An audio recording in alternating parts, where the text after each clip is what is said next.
Flying Flurio Friday, Leg 2 of the 2006 Classic Adelaide promised to be big, with 8 special stages and the famous Victor Harbour Esplanade lunch. Competitors will be racing back to town though for the Crown Lager Gooja Street Party. The first competitors departed Adelaide early. However, Keith and Marianne Callanan, who until now had been fairly successful in their assault on Classic Adelaide 2006, didn't depart at all. Now tell us about the car, when it goes. The car was actually going very, very well. Just another one of those silly little things that, yeah, we're obviously not meant to finish this event. What happened?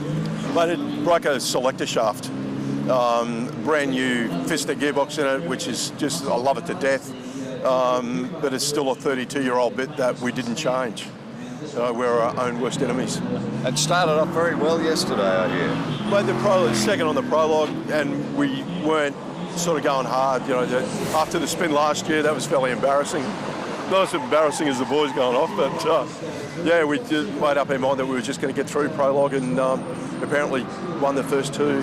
But apparently there's 34 stages in the event, not 2. Now, talk about the boys. It's really a family affair, Classic Adelaide, for you. Mate, it is. We got both our sons running in the Commodore. You know, the family that races together stays together. And after last year in the prologue, I see you got some help.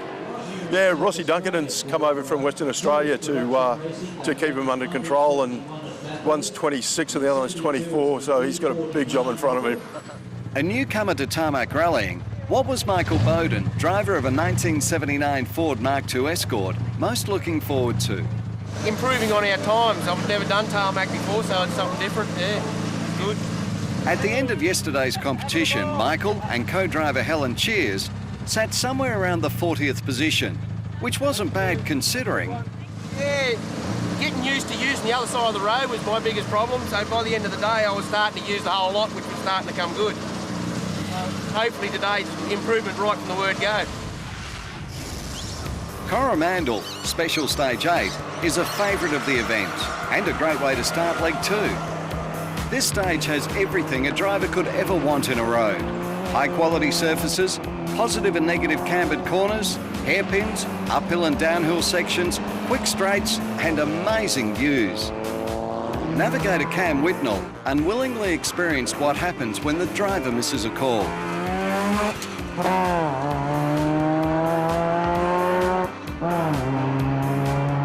But missing a call couldn't be blamed for this.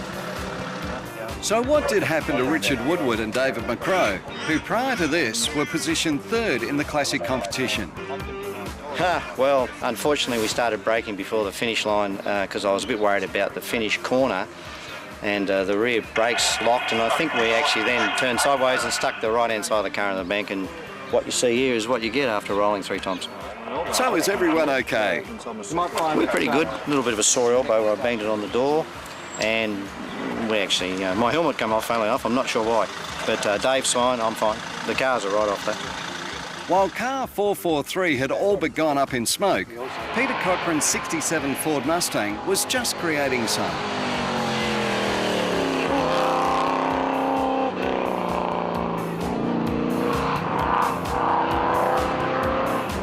Maiponga, Special Stage 11, starts right on top of the Maiponga Dam wall. Initially, the stage is a tight uphill run before opening up to a very quick blast on extremely good bitumen. Current leaders Rex Broadbent and Michael Goodyear finished the 6.1 kilometre stage with a very fast 1 minute 51.1 seconds. At the other end of the field, and I mean the complete other end, and finishing last, were Chris Frost and Gary Brock. Welcome to South Australia's unique coastal paradise. Boasting historic charm and spectacular seascapes, Victor Harbour is the lunch break for Leg 2 of the Classic Adelaide.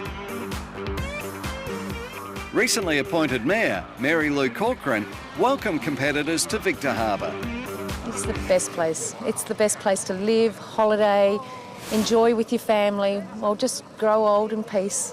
So it's great in every aspect, and it's not just Victor, it's the Flurio Peninsula. We have a lot to offer, and we're very lucky. And we're only 80 k's away from the hub of the city, And of course we have these great events that come to us all the time that bring us back into reality, and we're very privileged, and this will be an ongoing tradition hopefully in the city of Victor Harbor. Publican of the Victor Hotel and entrant to boot, Robert Gwynn, explains why Classic Adelaide means so much to the people of Victor Harbor. Lunch is very big because it's my pub here, and the locals get behind this event, being the council and the whole town, and it's great to have all the business people inside enjoying the likes of Jim Richards and Mick Doohan in there, so the town really loves the Classic Adelaide. And you've got an old clunker parked out the front here. Yeah, just an old one, 10 years old, mate, but still got all the right toys under the bonnet. Tell us about it. It's a 1996 F355 Spider with an F1. It's the last of the gear shift before it went into the paddle shift, and a beautiful car. What's the beauty of the event, do you think? Just to meet all the people that you meet, and just to see all the beautiful cars and just the vibrance that it brings into Adelaide. Seeing all this beautiful machinery floating around town, it's just unreal. One of many motoring journalists taking part in this year's Classic Adelaide was CarPoint editor Mike Sinclair, who was enjoying a 2006 CLS 63 AMG sedan thanks to Mercedes-Benz. Well, this is the first time I've done Classic Adelaide, and I'm playing. I'm in the girly section. It's a bit like dancing with your sister, but we're having a hell of a lot of fun. It's a lot of fun. Great roads. One of the best things about Classic Adelaide is getting out, when you do have your stops, getting out and looking at the cars. Some of the cars are fantastic. Now tell us about, while you're dancing with your sister, what are you driving? Well, I'm dancing with my 378 kilowatt sister. It's a 6.3 litre AMG, CLS AMG. Mercedes-Benz. About the hardest thing with it is keeping to the 130k limit that's set in the thoroughbred touring. Other than that, it's just point it, hit the accelerator, and occasionally close your eyes when it gets a bit too quick. Taking place on the excellent tarmac surface of the main road that runs between Strathalbyn and Macclesfield, Special Stage 14 would offer drivers a variety of challenges. Hindsight is a wonderful thing. Blowing smoke earlier in the day should have set alarm bells ringing for Peter Cochrane and navigator Cameron Wearing. Well, we pronounced death about a K from the end of the stage, and we were flat in third gear, about 5,000 RPM, and what do you know, it just blew. But we rolled down the line, we've got a time. So are the boys out of the race permanently? Yeah, absolutely, yeah. The crank just can't move, nothing at all. No, we tried pushing it, we've tried rotating through the starter, just nothing at all, just dead as dino. For those competitors still in it, Flaxley, or Special Stage 15, completes a long competition day. While this stage appeared straightforward enough, the challenge for most drivers would be battling the onset of fatigue. These Mercedes-Benz drivers forgot fatigue and, in the true spirit of the German mark, threw caution to the wind.